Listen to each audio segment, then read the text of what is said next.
Part two!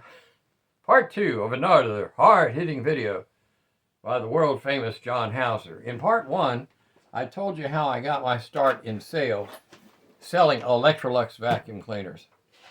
And I also told you that the manager said that if you did a demo 3 times a day, that you'd make $125 a day. Now we're talking in the early 1980s. And back in those days, if you were making $125 a day, you were making a pretty good income. So what happened was the very first week I went out there selling Electrolux vacuum cleaners. I had no experience. I had 3 or 4 days worth of training. And at the end of that first week, I made about $1,000. It wasn't long before I was able to buy a better car. I started out in a 1968 Buick that was blue and rust. It was so bad, I wouldn't even put it, I wouldn't put it in the customer's driveway. I'd park it in the street. It looked so bad. But I was able to upgrade to a 1975 Plymouth. And it was used, but it was better than what I had. It was a really nice car. Now, I am not telling you to go out and find a door-to-door sales job. That's not my purpose here. My purpose is to tell you that you can make more money than what you're currently making if you will think it through, if you'll read the right books, if you'll put together some sort of a plan, and if you'll take action. Action overcomes fear. If you are afraid to do something, take action, and action will help you overcome it. Quick example. When I was 70, let's see, how old am I now? Let's see, 70. When I was about 73, that's what it was. I was 73. We went to Oregon to visit my son. In my entire life, I had never been zip lining. Zip lining. They put this parachute harness on you and strap you in, and you're flying through the trees at 60 miles an hour on a cable. I had never done it before. I was very apprehensive, but I did it. Action overcomes fear. Take action. Sit down. Here's what I like to do. I like to sit down and a pencil and paper and write it out and decide, what am I going to do? You should do that also with your budget. We'll talk more about budget later. But in 1984, I did it again. In 1984, I wanted to, again, step up my income, improve my living condition, and, provide a better life for wife and kids. So I applied for yet another job, and there was a company. They're no longer around. They went out of business. Not my fault. But it was a very good company. The owner of the company died. That's what happened. But it was a very good company. The name of that company was New York Carpet World. They had 200 stores. And I applied for a salesman's job with that company. And I went through the training. It was a 1-year OJT apprenticeship. And the first year, they paid you commission, but you were still in training the whole first year. Again, I began to make more money than I had made previously. I learned the business. I learned it inside and out. I learned about carpet, hardwood, ceramic tile. I learned about all those things. I read books on how to sell. I went to company-sponsored seminars. We're talking, again, in the 1980s. From that, I developed a very good career. And again, I went from salesperson to assistant manager to actually manager of the top store that they had in the South. I worked my way up. Now, I'm not just tooting my whistle. Okay, I'm tooting my whistle. But I did very, very well working for that company. But it was that step up, that step up. Let's do a little bit better. And I'm telling you that in today's world, I see so many people working at Burger King and McDonald's or Outback Steakhouse, and they think they've got it made because they're getting a few dollars each night in tips. Stop that mentality and start thinking about, how can I do better? Rand, in her book, there's a speech by John Galt. And John Galt says that the United States of America is the first place ever in the world where people would go around saying, I can make money. We're going to make money. We have unlimited opportunity here in this country. Even as a retired person, I can go out and make money right now. Probably will. Okay. You can do it.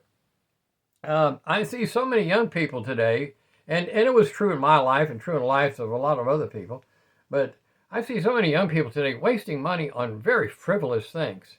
Here's one of my pet peeves: tattoos.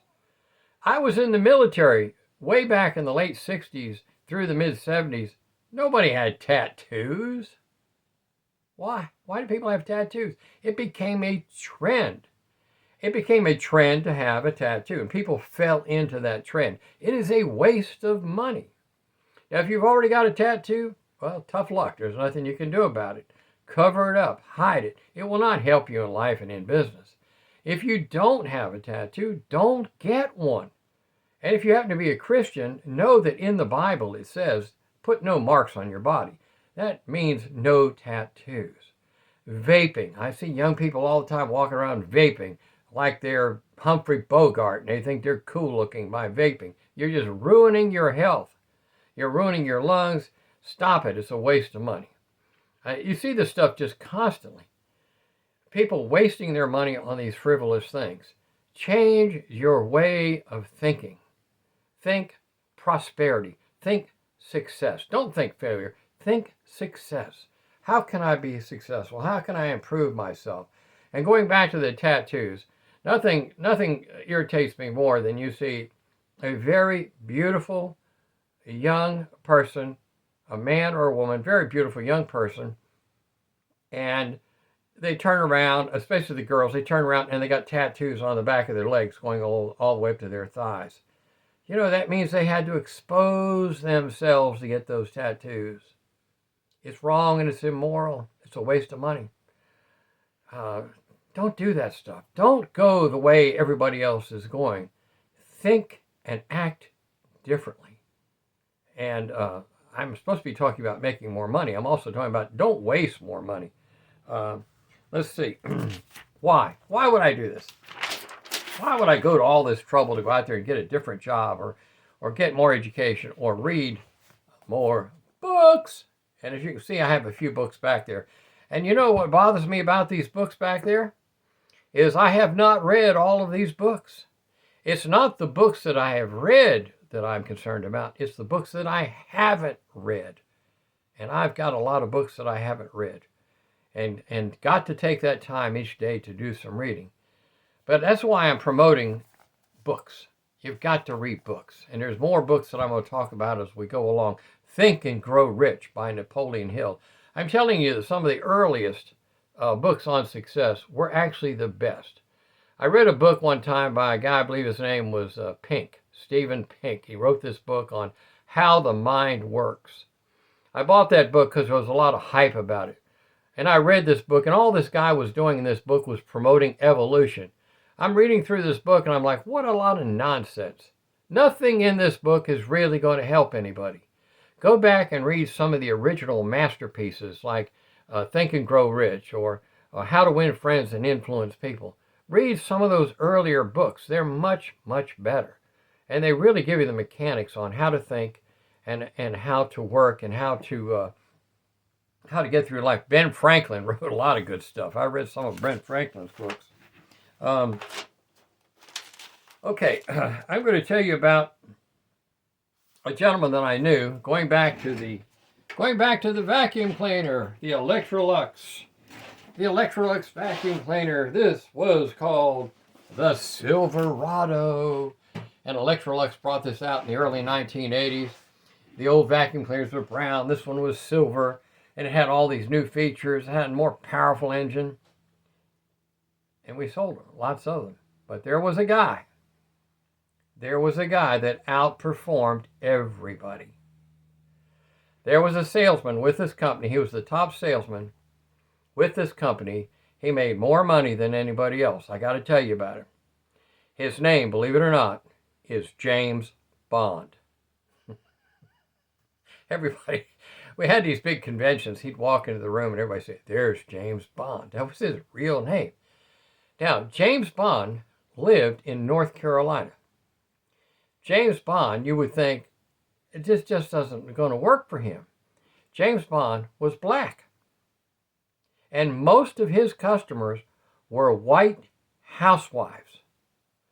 James Bond didn't let the fact that he was black selling to white housewives bother him or stop him or slow him down. James Bond would go out there and he'd sell 100 of these vacuum cleaners almost every month at $125 commission or more, because the more you sold, the higher commission rate you got. He overcame all of those obstacles. In addition to that, he could hardly read and write. And he would hand the paperwork to the customer and he'd say, "Fill this out for me." And they'd put down their name and their address and their phone number. And if they were financing it, he'd have them fill in all the finance paperwork. He could hardly read and write. Here was a black gentleman in the South in the early 1980s. Most of his customers were white housewives. He couldn't hardly read or write, but he was the most successful person in the company. Why? Because he had a dream. He had a goal. He was thinking big. He was out there working. He wanted to make more money. He always had nice jewelry, always had a nice car, and he always had the best looking girlfriends.